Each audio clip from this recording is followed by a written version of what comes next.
Damn it, damn it, damn it, damn it, shouted Moon.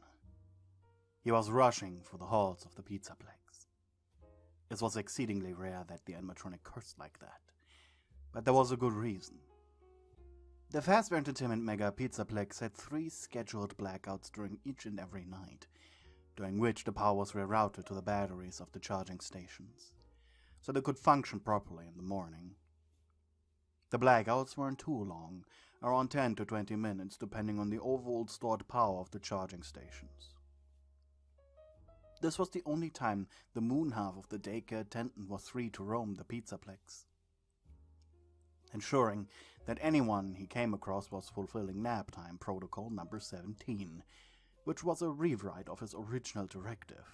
During the blackouts, all but the dedicated night guard of that night were supposed to nap,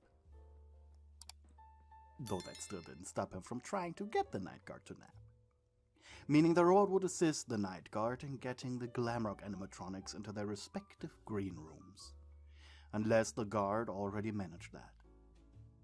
The reason this rule existed was because one time Chica had been found in the cold storage without energy, and the container in her stomach filled with half-eaten frozen pizzas. Monty hated her for that, as he used to play golf during the night to improve his swings, which was impossible, funnily enough.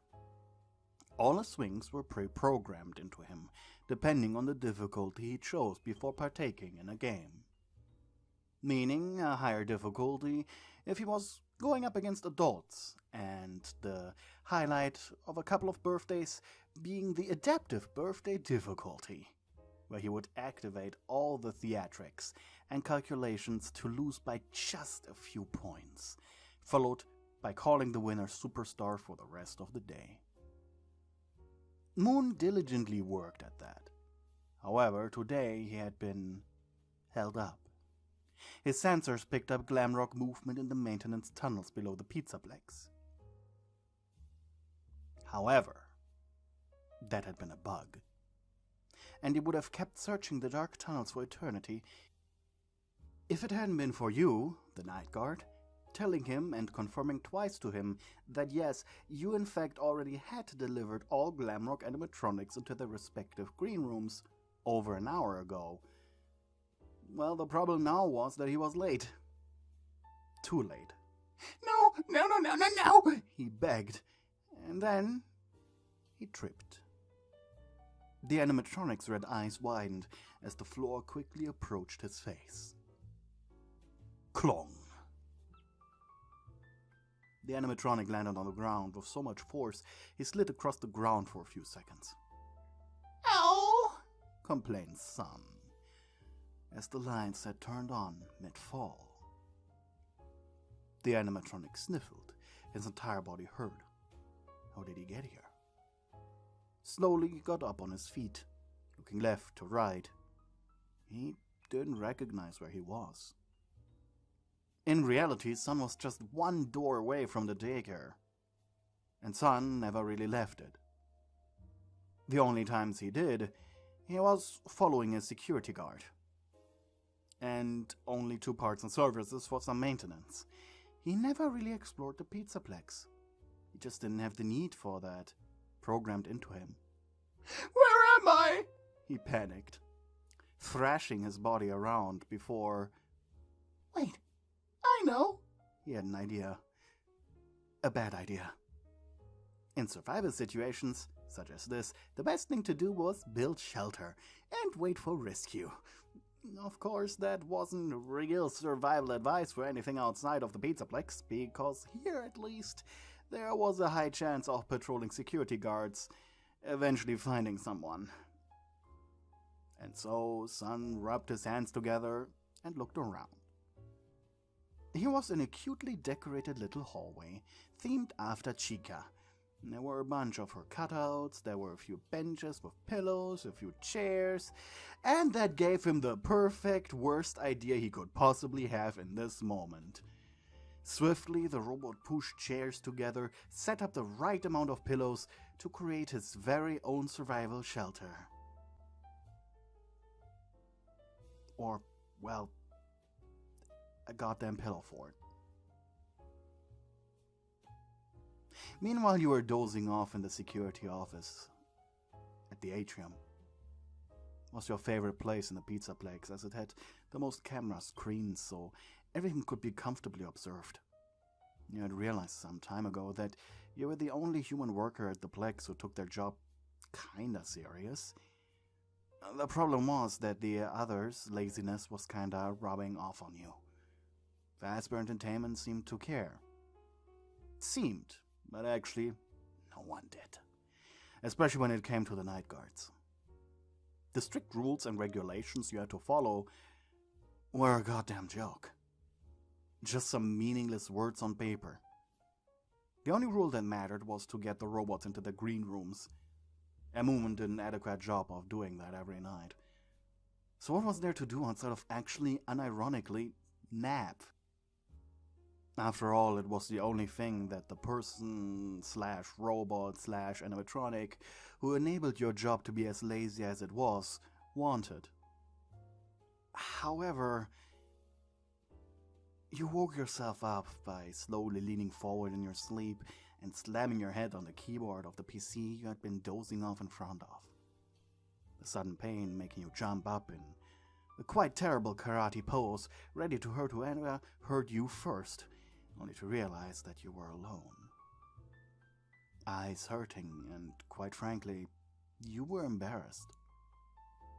Looking at your reflection in the window, you weren't bleeding or anything, it was just a bit red.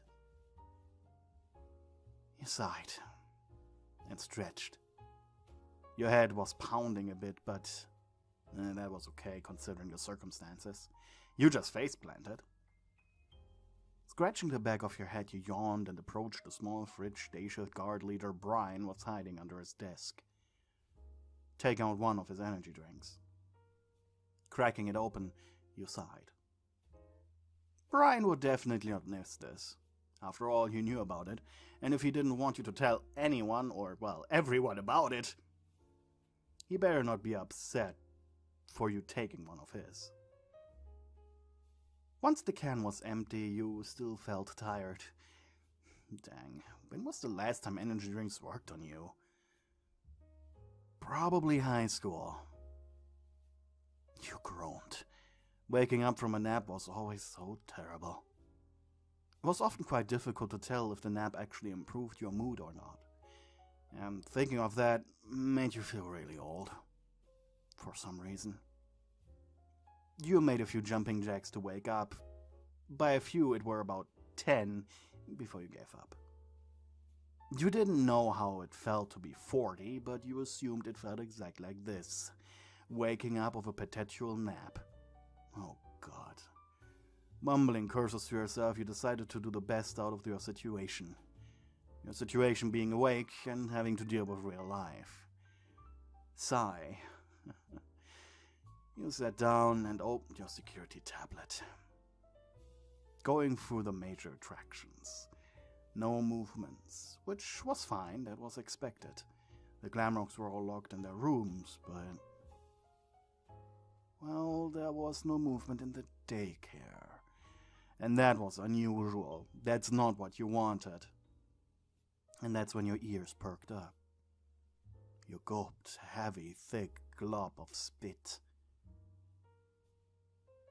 Diligently you went through each daycare cam one by one, zooming in on all the daycare attendants' hidey spots.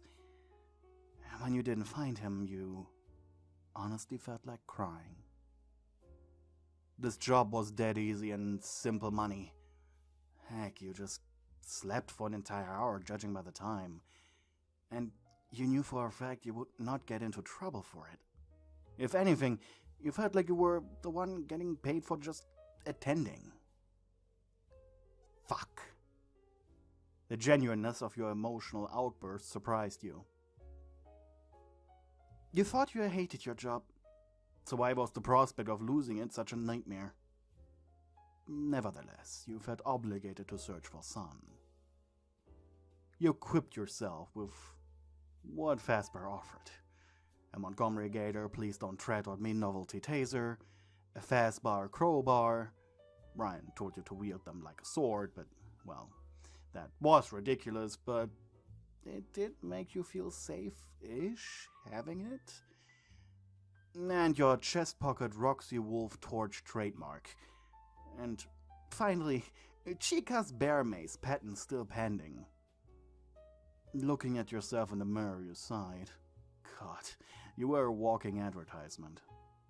Though considering there was still one item you could put on, which was an incredibly tacky blue bulletproof Glamrock Bonnie schoolyard vest. Yeah, no, not happening. Sighing, you turned on your torch as you began wandering. The problem you were now faced with was a lack of information. You tried to remember. During the first blackout of the night, Moon had harassed you, urging you to take a nap. And he would deal with the animatronics. Considering you put them all in their green rooms. He probably checked on them, yes. So more than likely, any route going from Rockstar Row to the daycare must be where he could be found. At least that's what you were thinking. And as flawed as it was, as the robot could have abandoned any reason and just wandered off, it took you just 20 minutes to discover Sun. He was still in the same hallway, just before the daycare, inside of what looked like an impressive pillow fort. There he stood, holding a broom like a scepter or spear, maybe even a halberd. The moment he noticed you, he pointed the brush into your direction. "A night guard?" he shouted, surprised. "Yes?" You took a step back, unsure of what to do next. "What are you doing here?" You blinked, perplexed. I work here?" Sun tilted his head, the sun-shaped mask on his face spinning wildly. "How is that possible?" "We are in a building, Sun. I was in the security office the entire time." With a questioning look, he tapped his chin. "I see. Then we are still in the Pizzaplex, correct?" "Where did you think we were?" He looked down at his pillow fort. "Since no one came to pick me up, I assumed the world had ended and I'm the only survivor." Your right eye twitched. You didn't quite know what to feel right now. "Though I appreciate the rescue very much, Night Guard. I heard sounds coming from the vents, so I prepared myself for the worst." He must have heard the mini music men that had escaped their display cases. So far, no one had bothered taking them out of the vents because, well, they didn't harm anyone and they cleaned them up quite well. It was a win-win. "So after I heard these noises, I built defenses and got ready." Considering his animatronic shell could be considered armor, and the broom, despite being a fucking broom, could cause some damage, he wasn't flat on wrong, but who are you kidding? This entire scenario was so ridiculous, you might as well still be dreaming. And that's when you narrowed your eyes. Yes, maybe you were still dreaming. Time to put that to a test. Right. Help you clean this up, you said. "No, I don't wanna." "What?" "I don't wanna. It's my castle." "See it as a battle?" You said that with so much awkward hopefulness that it actually convinced him. Because you played into his fantasy or whatever he had been coming up these past 30 minutes. Only 30 minutes, wow. You still couldn't believe it. "Okay, but I need a speech." You closed your eyes. "What?" "I need a war speech if I'm going to battle."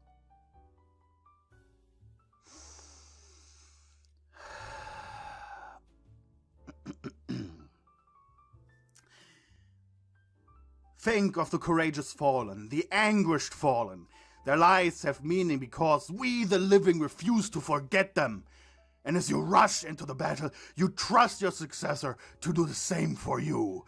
Because you, as my soldier, will not yield. My soldiers push forward. My soldiers scream out. My soldiers rage. Sun blinked. Why were you holding your crowbar up? Why was your face red from screaming? Heck, you even spit in his face as you were shouting. Night Guard, are you alright? I don't know where that came from. Do you still want me to clean?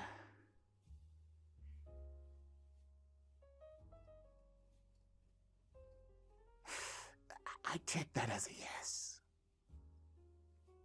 Without complaining, the road began to take apart the pillow fort, where you sat down on a nearby bench. I'm done, shouted the daycare attendant minutes later.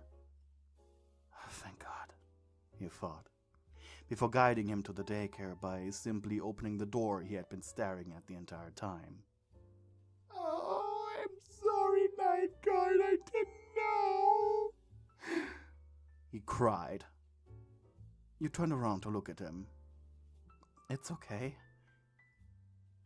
The robot jolted forward, happily wrapping his arms around you. I thought I was lost forever and it was just one door away. Why didn't I check? Normally you would push him away, but honestly you were still curious if this was a dream, so you allowed it. And as he was about to pull away, you kissed him. He made a delighted noise as your lips touched his.